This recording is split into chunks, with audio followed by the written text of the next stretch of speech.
our franchise is a pivotal achievement for us all in Meralco. It really inspires all of the men and women of Meralco. Here, it's really the renewal of our commitment or our promises to our customers that we'll do better, we'll serve them better. All of us in Meralco are committed to really raise the bar. Our long-term strategy in the next 25 to 28 years will be around 4 key priority areas. First is, of course, the grid modernization and storm hardening. We're investing in smarter, stronger infrastructure that can reduce system loss and operate more efficiently. That includes deploying advanced metering infrastructure or smart metering and evolving toward a full smart grid. Second is about elevating customer experience. With over 8 million customers, we're rolling out digital upgrades that make interactions faster and more seamless, from better billing systems to 24/7 support and enhanced online platforms. Third is advancing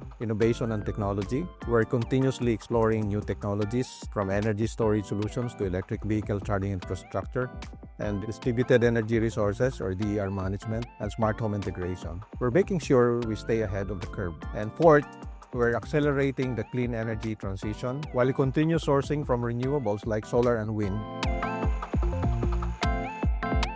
I really did not dream to be an engineer when I was younger. It was due to peer pressure. First, I thought that was the most stupid mistake that I committed, because at first I really found it very, very difficult to pass my mathematics subjects. But when I was facing that grim scenario that if I fail my subjects, I would lose my scholarship, then I tried really studying hard, really make sure that I wouldn't fail in my mathematics subject. So it did not take long before I was able to really embrace the beauty of science and mathematics. And then fortunately, I was able to pass the board exam with flying colors. Looking back now, I think that was the correct decision that I made in my life, because it was very, very transformative. Because I was employed by Meralco in June of 1993. They're expecting a position that's somehow more on the technical assignments. But unfortunately, I was assigned to system control next to customer service or customer assistance. So I was a bit frustrated at the time, but I just told myself I was looking for a job, and here's a job. So I had to grab that role. I was assigned to handle customer complaints, and it felt like a detour for me because the work did not match my credentials. But it turned out to be, again, the best thing that ever happened to me. And here in Meralco also, the first few years of working with customer assistance or customer service, I think enabled me to really view the entire operations of Meralco from being in the front line. And of course, I embraced the job. I saw how electricity is not just about wires and volts. It's about livelihood, about connection, about dignity, about listening to your customers. I think that was a very, very memorable experience for me. Of course, there's so many typhoons that I had to work in shifts 24 hours and round-the-clock service. So I lived through all that. And I saw the culture of customer service, the malasakit, and teamwork firsthand. And of course, looking back, I never imagined I'd be here calling the shots for Meralco, but I've always believed that if you work harder and serve with purpose, good things follow.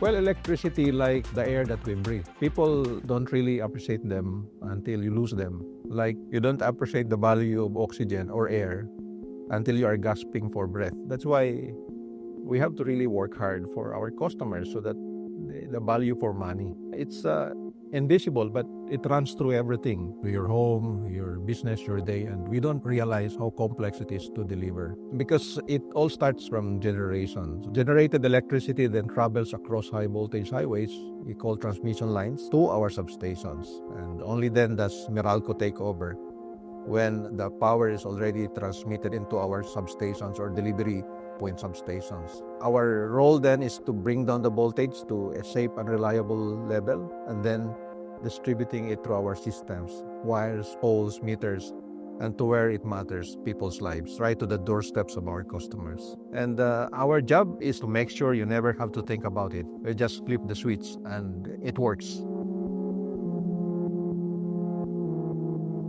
Well, on your first question, if we will be serving all of our customers with a smart meter, yes, that's our grand plan. It will be a well-planned out execution. But of course, at the end of the day, it's about cost. So we just want to manage the cost for us to be able to deploy smart metering that is not so much to be absorbed by our customers. But on your question on the smart grid, well, think of the smart grid as the digital backbone of energy. It's about having that real-time visibility, about disturbances in real time, flag outages even before customers notice them.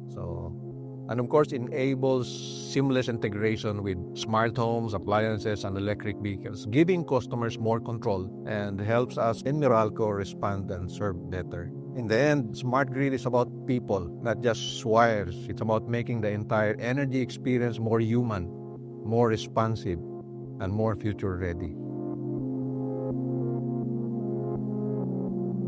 What people see is the light switch. What they don't see is everything that makes it work, especially in a crisis.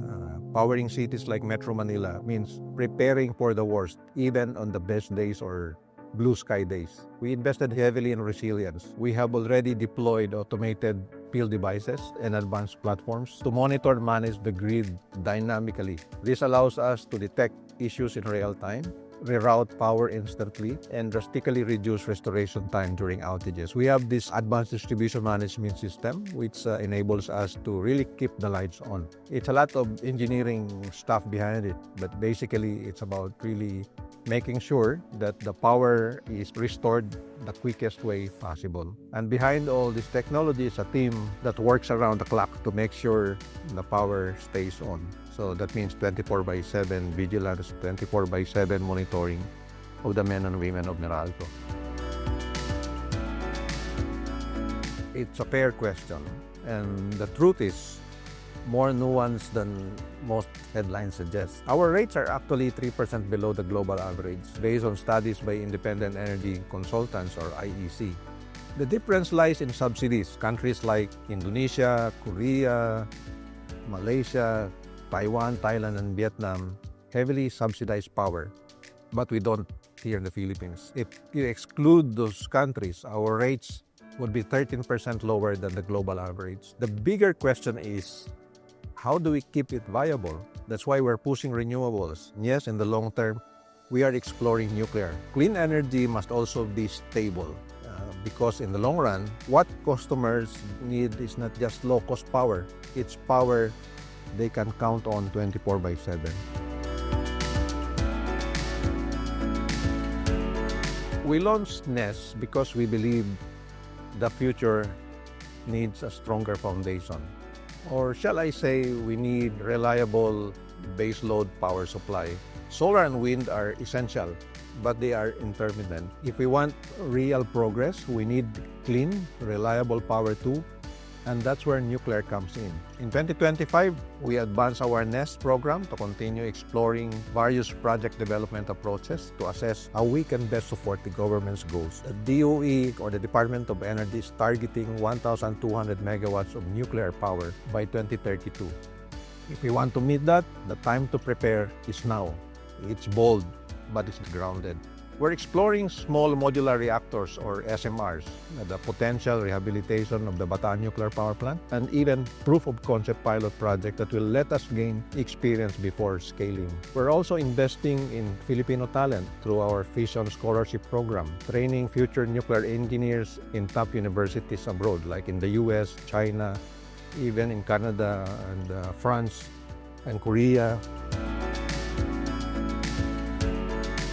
During calamities, of course, it's chaotic, meaning you receive a lot of calls. You really have to be on top of the situation, assuring your customers that we're on top and power will be restored very, very soon. You have that reassuring statement because you know that you have the people who are capable of doing quick restoration, and you have the systems that would enable your entire people to really execute a very precise or a very methodical power restoration process. And it's really about these experiences will really strengthen the bond that you have with your people, because working in crisis together, spending like many hours working together, staying away from your families, doing your job, and forgetting your vacations, things like that. All hands on deck. Those are the opportunities where you get to know your people, you become closer. So that's why we are always proud that we are Meralco. We are here to keep the lights on no matter what.